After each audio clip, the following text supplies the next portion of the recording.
ایک unique idea آپ سے شیئر کروں، غور سے سنیے گا۔ یہ جو ہمارے گھر کوڑا گند پیدا ہوتا ہے، اگر یہ پھینکا نہ جائے بلکہ یہ ہتھوڑی میں، کیل میں، لکڑی میں، سیرامکس میں تبدیل ہو جائے اور دوبارہ ہمارے ڈرائنگ روم میں، ہمارے کچن میں آ جائے تو کیسا ہوگا؟ This process is known as recycling. ہمارا جسم بھی ایک مشین کی طرح کام کرتا ہے، دماغ سوچتا ہے، دل دھڑکتا ہے، پھیپھڑے گیسز کی پروپورشن کو مینٹین کرتے ہیں، اور جب مشین چلتی ہے تو گند پیدا ہوتا ہے، خلیے ٹوٹتے ہیں، سیلز ٹوٹتے ہیں، فاضل مواد پیدا ہوتا ہے۔ اور اگر یہاں بھی ایسا ہو جائے کہ یہ پرانے سیلز ضائع نہ ہوں، یہ فاضل مواد اس کا اخراج نہ ہو، بلکہ یہ جسم کو ہی فائدہ پہنچانے والی چیز بن جائے، جی ہاں، دس از نون ایز آٹوفیجی۔ جاپان کے ایک ڈاکٹر نے، ڈاکٹر یوشیموری اوسومی نے اس پہ ریسرچ کی، پی ایچ ڈی کی، اور پھر نوبیل پرائز بھی ون کیا کہ واقعی ایسا ممکن ہے کہ جسم کے اندر بھی یہ ریسائکلنگ شروع ہو جائے۔ یہ اس کا ایک ماڈل ہے۔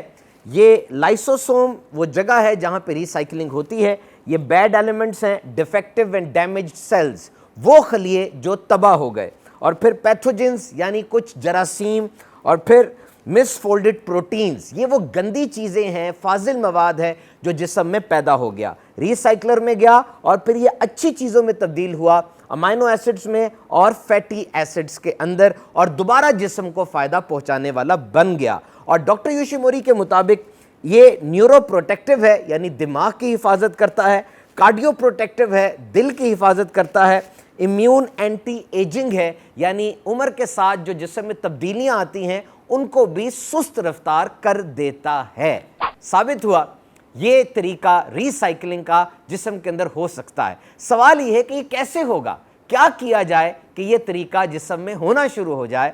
یوشیموری یہ کہتے ہیں کہ اگر بھوکا رہا جائے ایک خاص عرصے تک، جسم میں خود بخود یہ ریسائکلنگ شروع ہو جاتی ہے، اور جو طریقہ بتایا گیا سائنسدانوں کی طرف سے وہ بالکل وہی طریقہ ہے جو کہ مسلمانوں کے روزہ رکھنے کا ہے، یعنی 10 سے 12 15 گھنٹے بالکل کچھ نہ کھایا پیا جائے، جسم کے اندر بہت سی تبدیلیاں رونما ہوتی ہیں، اسی لیے فرمایا روزہ رکھو، صحت یاب ہو جاؤ گے۔ یاد رکھیے روزہ رکھنے کا طریقہ بالکل بہترین انداز سے اگر فالو کیا جائے، سحری افطاری میں کھانے کو بھی کنٹرول اور سپروائز کیا جائے، 3 فوائد لازمی حاصل ہوتے ہیں۔ نمبر 1، اٹ ریسیٹس میٹابولزم، جسم میں جو مختلف کیمیکل ریئیکشنز ہو رہے ہوتے ہیں جس کی وجہ سے جسم زندہ ہے وہ سب ریسیٹ ہو جاتے ہیں۔ نمبر 2، اٹ کنٹرولز کولیسٹرول کو کنٹرول کرتا ہے روزہ، اور number 3، it sheds extra pounds, یعنی اوبیسٹی کو، موٹاپے کو کم کرتا ہے۔